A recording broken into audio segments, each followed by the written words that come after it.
Hey, welcome back to the Concierge Weight Loss Podcast. I'm Kara Hackleman, certified life and weight loss coach, your personal cheerleader for doing this whole health journey your way. And today, we're going there. We're talking about the oh so sneaky, totally normal, and wildly frustrating patterns of self-sabotage. Self-sabotage. Can't even get the word out. Sabotaging myself. If you've ever had one off-plan bite and then decided, well, I've already ruined the day, I might as well just eat everything in the pantry, this episode is for you. If you've ever almost hit a goal and then stopped showing up, yep, been there too. Self-sabotage is one of those things we don't always recognize until after it's happened. But today, we're going to change that. We're not just talking about what it looks like. I'm going to walk you through why we self-sabotage, how to catch it, and the mindset shift that helped me and so many of my clients. Finally, they break free from the all or nothing, start over on Monday cycles. And I promise by the end of this, I'll be able to say that word, sabotage, correctly. All right, let me paint a picture for you. It's Tuesday. I didn't follow my plan. Maybe I skipped lunch. Maybe I grabbed something quick and greasy. Maybe I ate a cookie or, three. And immediately I would be spiraling. Oh, you blew it. Might as well just binge. Get all of it in before you have to be good again tomorrow. Might as well start over tomorrow.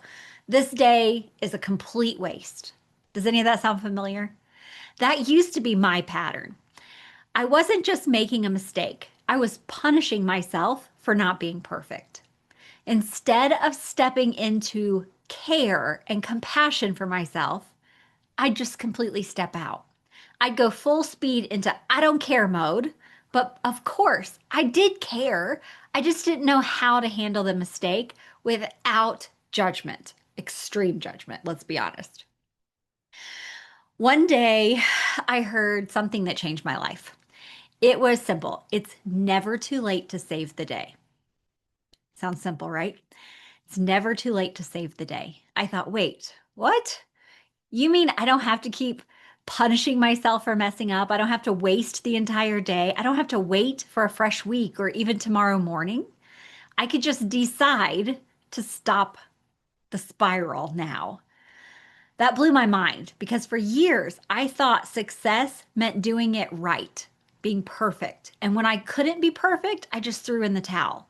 I didn't even realize that's why. That, of course, took coaching for me to understand that my throwing in the towel was linked to my perfection. But it's never too late to save the day. That little phrase, it taught me that I could reclaim the moment. I could reclaim the day. That the power wasn't in being perfect, it was in what I chose next. I stopped putting all my hope in rigid food plans and started leaning more into myself. I could be the superhero that stepped in and said, okay, that didn't go as planned, but here's what I'm going to do next. And sometimes it was super simple. That next step could be so small, like I'm just going to wait until I'm hungry again. That one blew me because I thought I had to make a big plan to counteract everything I'd messed up. And sometimes it's just deciding like, nope, my next plan is to just wait until I get hungry again before I eat. Or maybe it was drink a glass of water. Or honestly, maybe just take a breath. It all counted. So let me tell you about one of my clients. She had started moving more, not formal workouts, just, walking and stretching. A lot of it was even in a chair. Maybe I think she tried a little bit of weights occasionally, but like the little 1 to 3 pound weights or something at the machine. But like it wasn't anything major. It helped her joints feel better. She said that she was sitting less. And guess what? She was even noticing that she started eating less because she wasn't just sitting there eating. So she started feeling a little more energized. Her joints were just a little bit better, right? So she was doing amazing. I say amazing. She thought not good enough.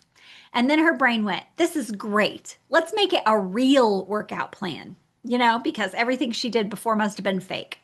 So she set up strict schedule, mapped out what was going to count, what didn't, where and when and how long. And she set up so many rules that when real life happened, which it always does, she couldn't meet the rules. So instead of going back to the simple movements that felt good, she just did nothing. And that spiral, it returned the pain, the overeating, and now compound judgment on top of it all. So, together, we kind of unpacked that a little bit. And I asked her, what if we go back to just moving in the way that helped you feel good? And let's build from that. No rules, just some, little bit of curiosity. She realized that she didn't have to prove anything. She just had to keep showing up with compassion. So, faster, more is not better. So, here's the deal. Self-sabotage, it isn't about being weak. It isn't about anything other than just being human. We all want comfort. We want control. And most of all, we want to avoid pain. But growth, real change, often it includes some discomfort. It's different, right? And our brains, they hate that. They'll do whatever they can to stop it, including telling you it's not worth it, or convincing you to go ahead and eat all the foods, have a little binge before we have to be good again, rewarding you for being good with a treat, maybe that unravels your progress. Does that sound familiar? Here are just a few forms of sabotage that I see all the time. So I talked about perfectionism. If I can't do it right, I'm not going to do it at all. Quitting to avoid the discomfort. And a lot of times, like I said, we don't always realize why we're quitting, but quitting to avoid discomfort. This is too hard. I'll do it later. Or I'll hear people even say, I'm too busy. I'll have to start when it's better. Or money's too tight right now. So then you do nothing. But like there's so much more you could do, right? Self-judgment. I am a failure. I always mess this up. I'll never figure it out. It's just not in the cards for me. I've told you before, that's where I started at. I knew that I was just going to have to learn to be happy in the size of my body when I was at 230 pounds because it wasn't going to happen. And then I just tried this one thing. So that self-judgment, right? More is better. I should double my efforts to make up for lost time, get there faster, and deprivation. I can't have this. I can't have this if I'm going to lose weight. I can't ever have this. It has too much control over me. Or depriving myself of this is actually better because it makes you a better person. It makes your success better, whatever it is. Deprivation. So, any of those sound familiar, or maybe all of them if you're like me? So, your brain, it's hardwired to protect you. And that's a good thing. It is. It sees change as dangerous because it's unknown. Even if you want the change, your brain sees it as a risk. So instead of pushing hard into massive overhauled change, I teach my clients to just scale it down. Smaller, simpler, with tons of grace, compassion, and curiosity. We celebrate the awareness, not just the goal of the scale moving or something, right? We want to celebrate the awareness that you have, that you realize that when you're at Mexican restaurants that yeah, you want to eat all the chips and queso before your meal even comes. The awareness, the attempt. Maybe you tried to go to bed on time and you didn't. You stayed up 2 hours late because you were still learning how to unwind. But you attempted it, you went to bed and then you laid there maybe, whatever it was. The learning it. What did you learn from this? You learned that that wasn't the thing that was going to work for you, or you learned that you didn't like sprouts, but you tried them, or you learned a ton of things. You learned that your body likes something or doesn't. So even when the outcome isn't perfect, the awareness, the attempt, and the learning, that is something to celebrate because you can't grow without failing a little. But failing doesn't have to mean that you have failed. It means that you're in the process. It means you're progressing, right? So let's make this practical. Next time you're in self-sabotage moment, ask yourself, see, I said it right this time, self-sabotage. Ask yourself, if this were normal, everything has happened exactly the way it was supposed to, what would I learn from it?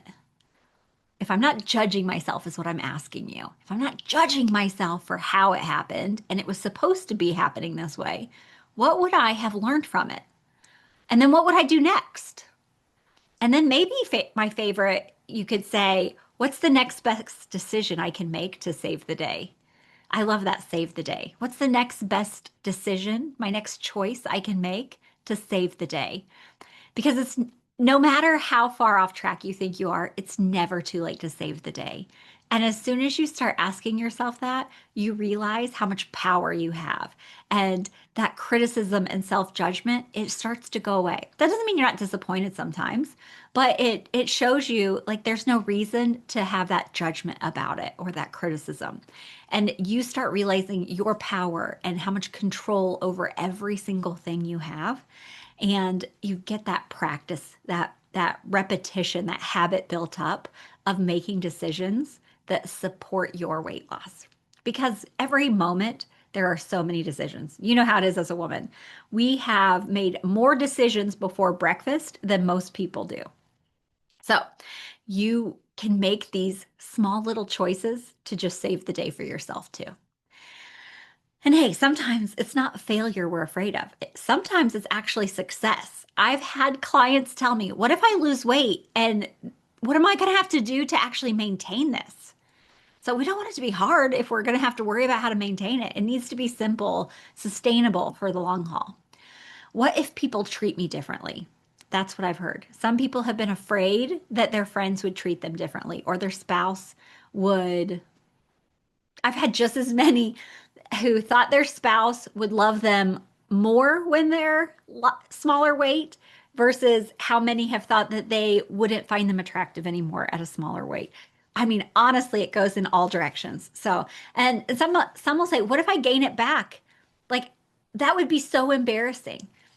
This is real. So if you're secretly scared of success, I want you to know you're not broken. You're not weird, and you're definitely not alone.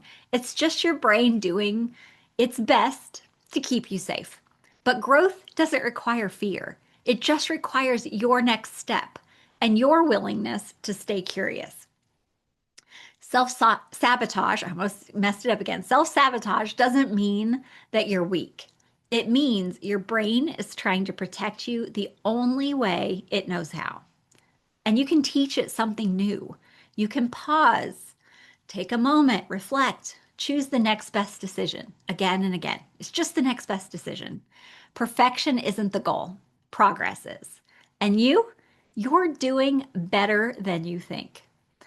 If this episode hit home, I want you to take the next step with me. Join my free webinar, Doctor Secrets, How to Lose Weight and Keep It Off. You'll hear the simple, sustainable truths that real medical professionals wish you and more people like you knew.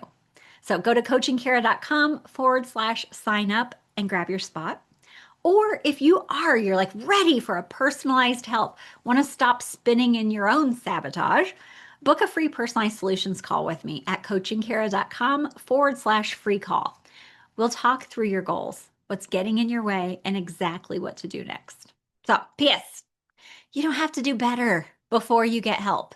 You just have to show up right where you are. See you next week when we talk about resilience and how to handle setbacks like a total boss.